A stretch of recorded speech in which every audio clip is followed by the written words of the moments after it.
Assalamualaikum warahmatullahi wabarakatuh. Perkenalkan, nama saya Triana Pitasari dari Fakultas Ekonomi dan Bisnis Prodi Akuntansi. Di sini saya akan menjelaskan hasil penelitian skripsi saya yang berjudul pengaruh dana pihak ketiga penyaluran kredit dan bobot terhadap NPS pada perusahaan perbankan konvensional yang terdapat di Bursa Efek Indonesia periode 2015 sampai 2018. Identifikasi masalahnya yang pertama, apakah pengaruh dana pihak ketiga penyaluran kredit dan bobot terhadap NPL secara simultan pada perusahaan perbankan konvensional yang terdapat di Bursa Efek Indonesia periode 2015 sampai 2018. Yang kedua, apakah pengaruh dana pihak ketiga penyaluran kredit bobot terhadap NPL secara parsial pada perusahaan perbankan konvensional yang terdapat di Bursa Efek Indonesia periode 2015 sampai 2018. Selanjutnya ada metode penelitiannya. Yang pertama, objek penelitiannya dana pihak ketiga penyaluran kredit bobot dan NPL. Yang kedua, jenis penelitiannya deskriptif dan verifikatif. Yang ketiga, sampelnya 30 perbankan konvensional yang terdapat di Bursa Efek Indonesia periode 2015 sampai 2018. Yang keempat, ada populasinya, studi empiris pada perbankan konvensional yang terdapat di Bursa Efek Indonesia periode 2015 sampai 2018. Yang terakhir ada teknik pengumpulan datanya menggunakan teknik sekunder. Selanjutnya ada hasil dan pembahasannya. Yang ada uji normalitas. Dari grafik tersebut menunjukkan bahwa titik-titik atau data menyebar di sekitar garis diagonal dan mengikuti arah garis diagonal. Dengan demikian dapat disimpulkan semua variabel berkontribusi normal.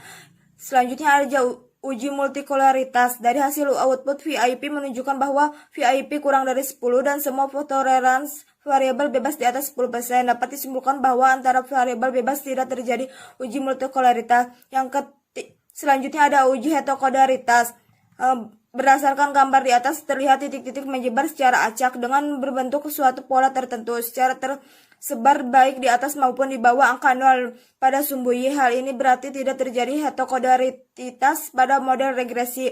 Selanjutnya ada uji autokorelasi. Berdasarkan hasil uji autokorelasi menunjukkan angka Durbin-Watson sebesar 1,379.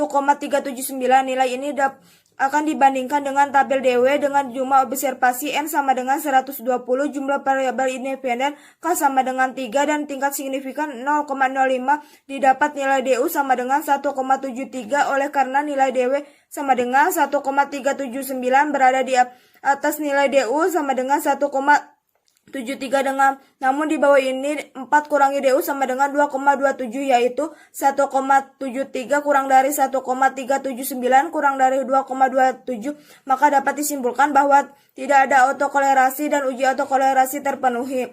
Selanjutnya ada analisis regresi berganda.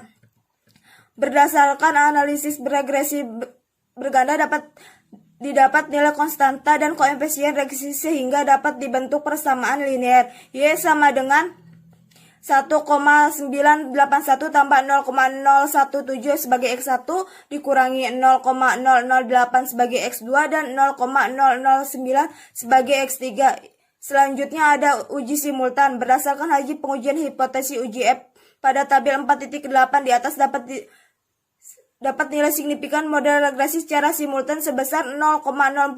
Nilai ini lebih kecil dari signifikan level 0,05 atau 5%, yaitu 0,040 kurang dari 0,05. Dengan demikian dapat disimpulkan persamaan regresi dapat dinyatakan signifikan HO ditolak, artinya DV, KPK dan BOPO berpengaruh secara signifikan terhadap NPL. Selanjutnya ada uji parsial. Yang pertama ada dana pihak ketiga. Hasil pengelolaan dan dengan menggunakan aplikasi SPSS 17.0 menunjukkan bahwa nilai signifikan dana pihak ketiga sebesar 0,046. Nilai ini lebih kecil dari signifikan level 0,05 atau 5%, yaitu 0,046, lebih besar dari 0,05. Dengan demikian secara HO ditolak dan HI diterima, yang artinya bahwa secara parsial dana pihak ketiga berpengaruh secara signifikan terhadap NPL dengan arah positif. Kedua ada penyaluran kredit. Hasil pengelolaan data dengan menggunakan aplikasi SPS 17.0 menunjukkan bahwa nilai signifikan penyaluran kredit sebesar 0,400. Nilai ini lebih besar dari signifikan level 0,05 atau 5%, yaitu 0,400, lebih besar dari 0,05. Dengan demikian secara parsial HO diterima dan HI ditolak, yang artinya bahwa secara parsial penyaluran kredit tidak berpengaruh secara signifikan terhadap NPL dengan nilai arah positif. Yang ketiga ada BOPO. Hasil pengolahan dengan menggunakan statistika Aplikasi SPSS 17.0 menunjukkan bahwa nilai signifikan BOPO sebesar 0,203 ya. Nilai ini lebih besar dari signifikan level 0,05 atau 5%, yaitu 0,203 lebih besar dari 0,05. Dengan demikian secara parsial HO diterima dan HI ditolak. Dengan artinya bahwa secara parsial BOPO tidak berpengaruh secara signifikan terhadap NPL dengan arah positif.